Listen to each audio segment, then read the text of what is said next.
कुल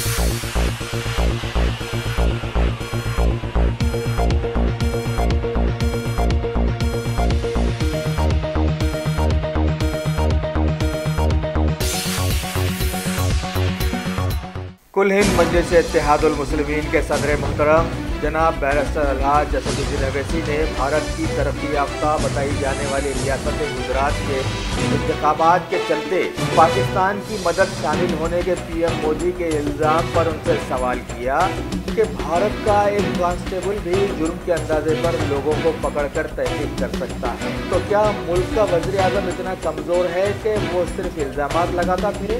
हैदराबाद के member of parliament ने आगे ये भी कहा कि वज़ीर आज़म के इल्ज़ाम पर NIA क्यों खामोश बैठी हुई है जबकि कौमी सलामती को खतरा लाहम हो गया है। बकौल पीएम उन्होंने आखिर में कहा कि क्या इंतखाबात में हार के डर से वज़ीर आज़म जो दिल में आया कह रहे हैं?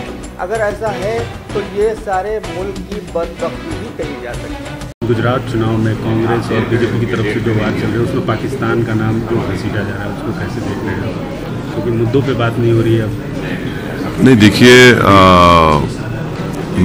मुझे तो कोई ताजुब नहीं है। बीजेपी तो गुजरात के इलेक्शन में भी ये कहा था कि अगर बिहार के इलेक्शन में हार जाएंगे तो फिर पटाखे या दिवाली पाकिस्तान में छोड़े जाएंगे। उसका असर नहीं हुआ, बिहार में हार गए।